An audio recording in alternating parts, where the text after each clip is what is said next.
Don't you think that people make you happy? Look at your daughter's face, husband's face, wife's face.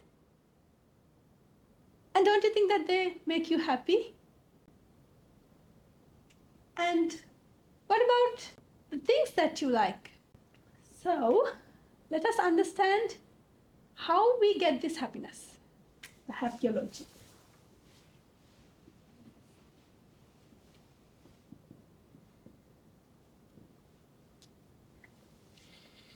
Whenever you want something, whenever you like something, don't you really want to have that? Okay? And whenever you want to have the thing or the person that you are attached with, that you want, how do you really feel? Is it really peaceful, or is it like your mind is a little bit stressed, or a little bit, we can't say depressed, but isn't it a little bit, a sort of a tension is going in? Isn't it, sir? When you want something, just after that, how do you feel? Is it very peaceful? If you want something, soon after you get that in your mind is not peaceful anymore. It's stressed, and you feel like there's a void.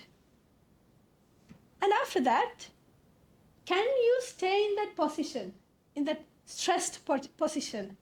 Can you live with that void in your mind? What would you do then? You're going to fulfill it, don't you? This is what really happens. And once you feel it, how would you feel? Happy again. All right, this is what really going to happen. Let me draw the graph of happiness.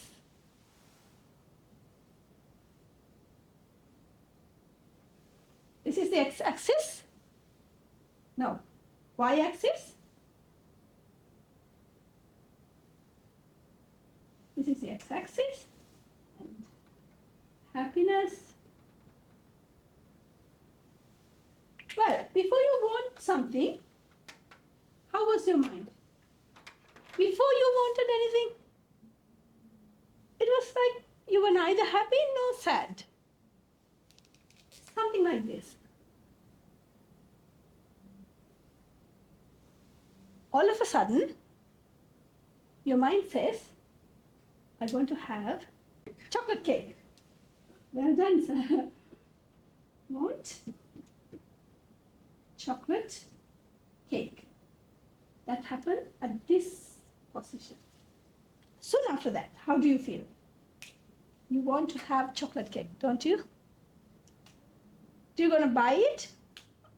Either you buy it or you're going to make it. Whatever you do, now you want to do it. You want to do it. And you feel, okay, I want to go shopping. I want to buy this and that. And then, what if your wife or husband say that, oh, no, not today? How do you feel? Do you feel happy?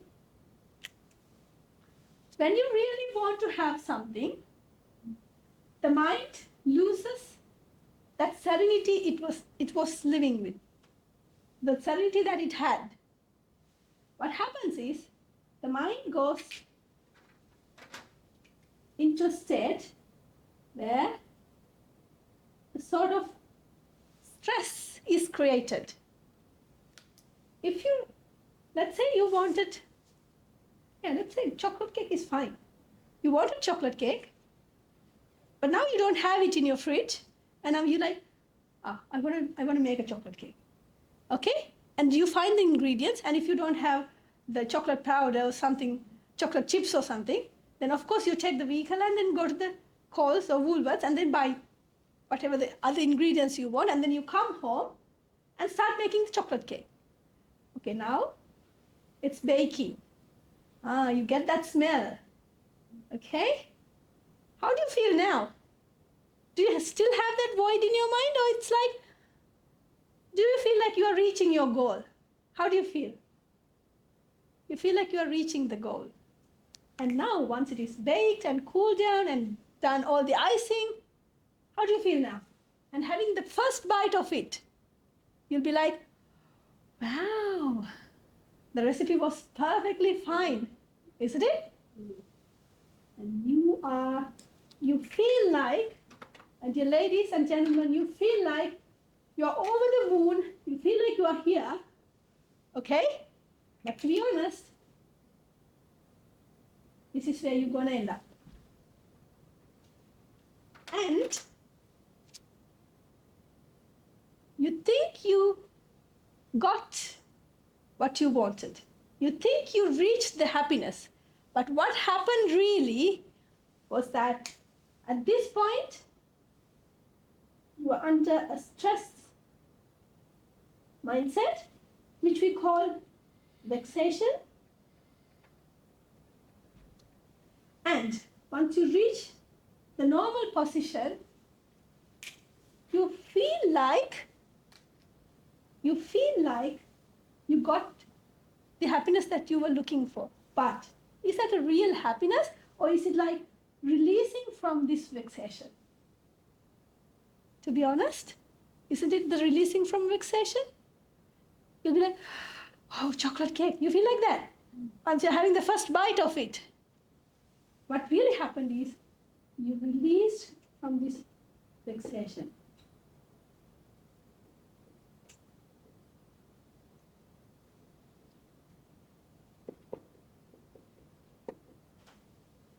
And it's not the true happiness. You can call it fake happiness.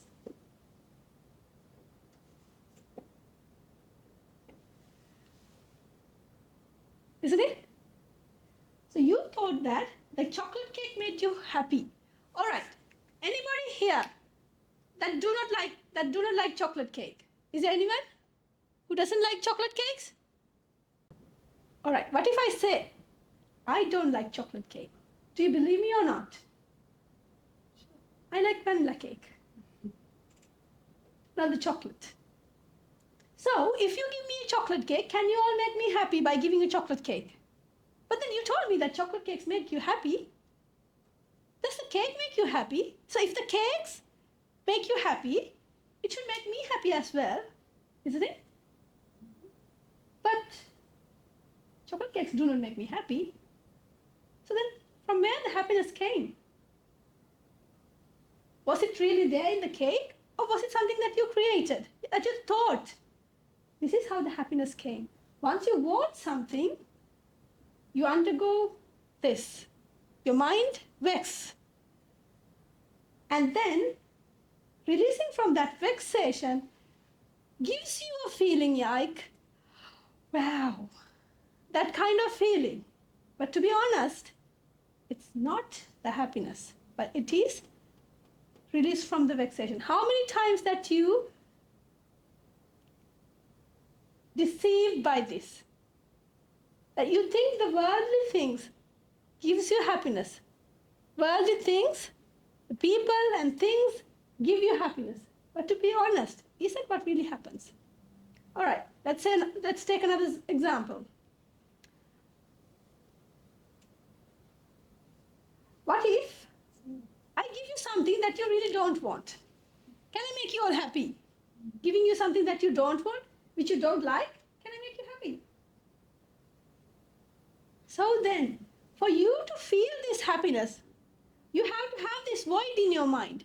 This vexed mindset should be definitely there, isn't it? Let me tell one of my examples. A couple of years ago, I was given a Fitbit. Do you know a Fitbit?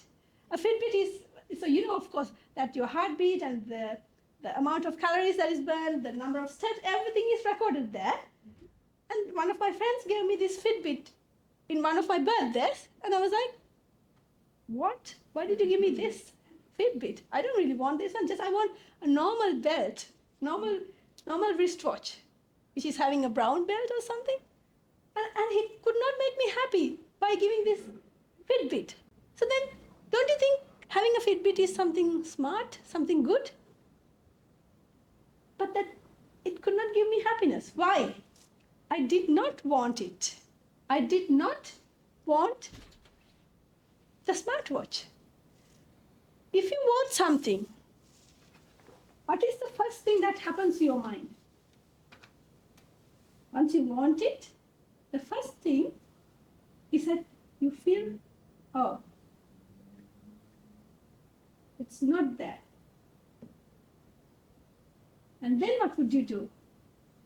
You're gonna buy it. Buy it, or maybe you're going to buy it, or maybe you're going to make it. You're going to get it. Get what you want.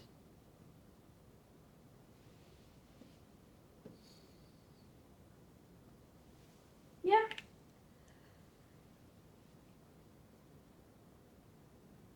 You thought you were unhappy because you did not have what you want. Is it because you did not have what you want, or is it because that you had a want in your mind for something? Do you see that wanting is the problem that takes you to this vexed mindset? If you do not have this wanting, can I make you happy just by giving something? I can't. How can I? But tell me, you ladies and gentlemen, don't you believe that things outside make you happy, or the people outside make you happy? Think of the advertisements. They create the wanting in the mind. And then once you see that ice cream, wow, it looks very, very tasty. I should try it. Isn't that how you get it? About a TV series. They create the wanting in the mind. The advertisements or the people, they give you weaves about it. Weaves. There are different weaves. Once you accept it, you can't stop your mind coming into this position, wanting. And then once it is there, if you do not have it, then you are in a constant search of that. And once you reach it, you feel the happiness. But if you do not come to this stage, if you do not come to this wanting, you can't get this happiness. Let's say the thing is, this is a trap. Why am I telling that? You never get rid of this why. Even though you feel like you have it, your mind still wants to keep it. That means even though you feel that you have reached the level, you have reached a position where you have fulfilled your wanting, is it really filled? Then reflect on this. Why do you allow yourselves to deceive? Why do you deceive yourselves just by believing that the things in the outside make your mind happy?